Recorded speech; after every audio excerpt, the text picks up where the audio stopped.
Alors, mes petits bichons, je vais pas vous mentir, la vidéo d'aujourd'hui pour moi, elle pique.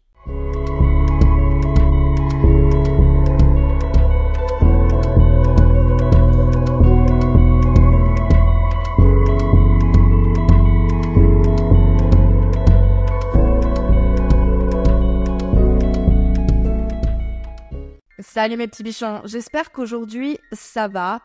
Alors, est-ce que j'ai mes pieds sur la table du bureau? Ouais, déjà. Ouais, tout à fait. Est-ce que je vais rester comme ça tout le long de la vidéo? Probable. Est-ce que je fais ce que je veux? Ouais. Et de toute façon, je pense qu'on va être dans le ton aujourd'hui, puisque aujourd'hui c'est un peu une vidéo confidence. Vous savez, je vais un peu me mettre à nu dans cette vidéo. Non, pas du tout. Alors, la vidéo d'aujourd'hui, ça va être une vidéo où je vais parler de la dernière épreuve qui m'a demandé de la résilience récemment, parce que j'avais décidé que maintenant sur cette chaîne, j'allais parler de résilience. Et quoi de mieux que de parler de ma dernière rupture pour vous parler de résilience? Et je vais tâcher de sortir juste du blabla racontage de vie inutile et de vous donner de véritables leçons. Je vais pas vous mentir, quand j'ai décidé d'écrire cette vidéo, il m'a fallu quelques tasses de café, quelques séances de respiration, quelques alléluia. J'étais pas sereine parce que, vous le savez, hein, ça fait 4 mois que je me suis séparée de mon ex après près de 6 ans ensemble, et j'en parlais très rapidement dans la vidéo que vous allez probablement trouver en haut. Et donc cette vidéo va me coûter un petit peu, elle me coûte un peu de la faire.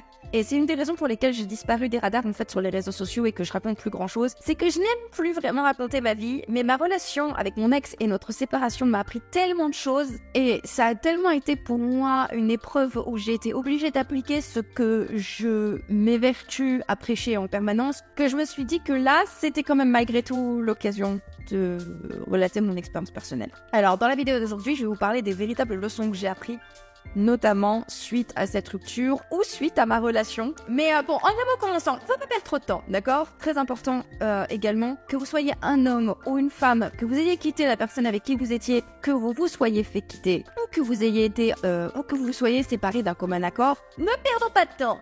Conseil numéro 1, ce n'est pas parce que vous êtes en couple que vous devez vous laisser aller. Ok, alors ça, vous avez entendu peut-être un petit peu partout. Oui. Mais je peux vous assurer que c'est un conseil que vous allez devoir garder en tête si un jour vous êtes en couple et que vous êtes en couple depuis longtemps. Je vais pas vous mentir, c'est la leçon que je suis contente de ne pas avoir appris à mes dépens.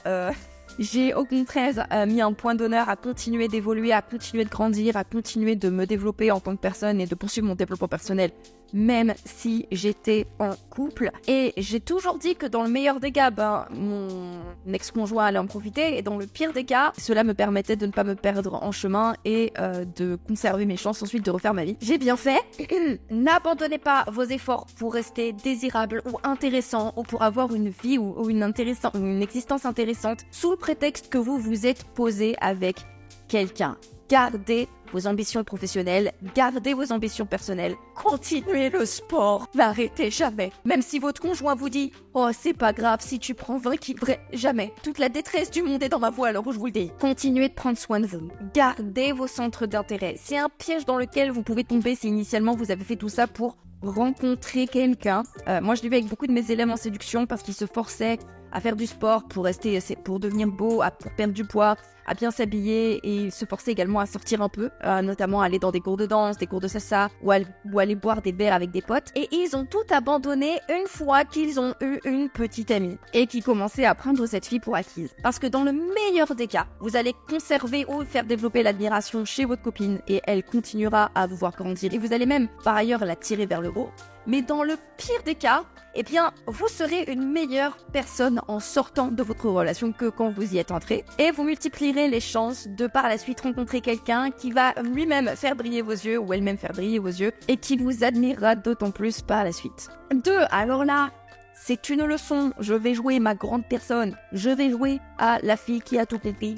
Gagner une rupture, attention, grosse révélation, pour les gens qui viennent de se séparer et qui ont encore un petit peu de ressentiment envers leur ex. Gagner une rupture, ce n'est pas gagner contre son ex. Gagner une rupture, c'est faire en sorte d'être plus heureux sans votre ex que si vous étiez restés ensemble. Écrivez-le vous sur un bout de papier et relisez-le jusqu'à temps que vous l'ayez compris. Si vous avez compris cette leçon, vous allez vous épargner des crises existentielles incroyables. Quand on se sépare de son ex, On peut ensuite avoir envie par esprit de revanche ou par esprit de compétition de mettre les bouchées doubles en termes d'effort pour lui faire regretter de vous avoir quitté ou lui prouver que vous quitter n'a pas été une bonne idée. Est-ce que ce serait le moment pour moi de sortir une guitare et de vous faire cette leçon de musique? C'est dommage, je peux pas parce que je n'ai pas de guitare là maintenant tout de suite. Et parce que je ne sais pas jouer de la guitare en fait. Dommage, je pourrais pas pécho avec ça sur la plage cet été. Et bien alors si par hasard vous recroisez votre ex parce que vous avez la malchance d'habiter dans le même coin, vous allez peut-être vous engager avec elle ou lui dans un concours de qui c'est qui s'en est le mieux sorti et qui a la meilleure vie depuis votre rupture. Ou celui qui a retrouvé l'amour le plus vite, celui qui a le mieux rebondi professionnellement, celui qui a le plus facilement retrouvé un appartement. Et ben, sachez-le les gars, c'est une très mauvaise idée. Parce que vous allez vous créer des hématomes émotionnels à cause de ça et toutes les bonnes choses qui vont arriver dans la vie de votre ex, vous allez les prendre personnellement. J'ai autour de moi plusieurs personnes qui se sont retrouvées dévastées, mais dévastées, d'avoir appris que leur ex avait refait leur vie après 3, 5, 7 ou 10 ans après la séparation. Sauf que ce sont des choses qui vont fatalement arriver. Je vais vous faire un aveu très perso. Quand je me suis séparée de mon ex, j'ai pris le temps d'imaginer qu'un jour, peut-être dans 1 an, ou dans 1 an et demi, ou dans 2 ans, ou dans 3, qu'un jour, j'allais probablement apprendre le mariage de mon ex. Voir une photo de bébé sur les réseaux sociaux et comprendre que c'est sien. Et par ailleurs, on s'entend encore assez bien, donc il y a même des chances pour que je l'apprenne directement par lui. Et oui, je vais l'admettre, les premières fois que j'y ai pensé, j'ai fini en position fétale, sous la douche, avec l'intégrale de Taylor Swift en fond sonore. Bon. Mais je me suis imposée, je suis maso, je sais, mais je me suis imposée de me préparer à cette idée. Parce que même si à l'heure où je vous parle, ça n'a pas l'air d'être le cas, un jour ça va lui arriver. Et par ailleurs, c'est même ce que je lui souhaite au fait. Parce que si on s'est séparés, c'est aussi pour se donner une chance d'être heureux chacun de son côté. Et le meilleur moyen pour moi de ne pas me retrouver au 36e dessous parce qu'il va arriver, c'était de me demander comment est-ce que je pouvais être heureuse sans lui. Alors je me suis sciemment posé cette question. Je me suis assise avec moi-même, comme je le dis tout le temps, tu t'assois avec toi-même. Et je me suis dit, ok, si je suis partie, si j'ai quitté cette relation, c'était pour être plus heureuse sans lui que je ne l'étais avec lui. Maintenant, qu'est-ce que je fous de ma vie ? Bordel, quelle vie me rendrait heureuse? Et c'est devenu, depuis quelques mois, mon focus du moment. Qu'est-ce que je fais de ma vie et quel est le meilleur moyen ensuite d'être capable d'être heureuse pour lui? Et le meilleur moyen pour moi d'être heureuse pour mon ex, c'est de m'être fabriqué une vie qui me rend suffisamment heureuse et plus heureuse que si j'étais restée avec lui. Conseil numéro 3. Alors là, les affaires, pareil. On va s'asseoir, on va discuter, on est entre grandes personnes. Mais pareil, dans la catégorie trucs qui vont faire mal, mais ça va bien se passer. Faut juste s'asseoir et digérer d'avance comme ça c'est fait. Ça va être le constat le plus dur. On est là, hein, voilà. Yeux dans les yeux, on respire. Je suis là, vous inquiétez pas, détendez-vous. Vous n'êtes pas tout seul. Il y a de grandes chances pour que votre ex, tout à coup, ce petit bâtard, votre ex, il se peut que tout à coup, il décide comme ça, quelques semaines après votre rupture, de devenir la personne que vous avez toujours rêvé qu'il devienne. Et c'est quelqu'un d'autre qui va en profiter. Ça fait, je sais, ça pique, je sais. S'asseoir là, c'est... Pourquoi croyez-vous que je suis dans cette position pour cette vidéo? On est entre nous, sur cette chaîne, tu vois. On se dit les choses. C'est du café, hein. On se calme, c'est du café. Et donc, c'est quelqu'un d'autre qui en profitera. Et plus vite vous aurez fait la paix avec ça, plus vous serez préparé à cette idée, et mieux vous vous sentirez. D'ailleurs, à ce sujet, j'ai une anecdote que j'ai déjà sans doute racontée sur cette chaîne. Un jour, j'étais avec une amie, on était dans un café, et elle était vraiment énervée. Et elle me dit, oh, tu sais quoi? Je dis, qu'est-ce qu'il y a? J'ai croisé mon ex et tu devineras jamais. On est restés ensemble pendant 1 an et demi. Je lui ai fait la guerre pour qu'il se mette au sport, d'accord? Et là, je l'ai recroisé. Il est absolument canon. C'est une bombe. Et en plus, il a une nouvelle meuf. Et c'est elle qui en profite. Elle était au collège. Ça m'a servi de leçon, vraiment. Et là aussi, pareil, plutôt que de souffrir parce que votre ex va probablement devenir une version de vous que vous auriez adoré qu'il devienne, tâchez vous-même de votre côté de devenir une version de vous qu'il aurait peut-être aimé avoir, ou qu'elle aurait peut-être aimé avoir. Qu'est-ce que votre ex aurait aimé que vous soyez? Plus ambitieux? Plus prévenant? Plus doué pour communiquer? Le but n'est pas forcément de vous transformer exactement en ce que votre ex voulait, mais le but c'est plutôt d'essayer de vous demander si effectivement ces conseils qu'il vous donnait ou cette version de vous que votre ex voulait que vous deveniez, cette version-là aurait la vie plus facile. Ça vaut peut-être le coup de vous lancer dans certains efforts et ça vous évitera aussi potentiellement de vous faire quitter pour les mêmes raisons la prochaine fois. Conseil numéro 4. Mais d'un autre côté, si vous êtes en couple, là aussi, conseil un peu difficile à donner, ça pique. De votre côté, N'attendez pas que votre copain ou copine vous largue pour prendre ces avertissements au sérieux. Et là, je m'adresse à ceux qui sont en couple, dont le couple va mal et qui se sont à plusieurs reprises mangé les mêmes reproches qui risquent malheureusement d'être la raison pour laquelle vous risquez de vous faire larguer. Et si vous avez l'impression que votre copine ne partira jamais parce qu'elle vous aime trop, elle va partir. Si vous avez l'impression que votre copain qui est là depuis très longtemps subit la même attitude de votre part sans partir, il risque quand même un jour de partir. Et si ces avertissements ont été faits plusieurs fois, s'il vous plaît, je vous en prie, je vous en supplie, n'attendez pas que votre conjoint parte pour les prendre au sérieux. Surtout les avertissements des femmes. Parce que nous, les femmes, on fait ce truc absolument terrible. Je vous le dis les mecs, je l'ai déjà dit, je vais le répéter, mais c'est vrai, on fait ce truc.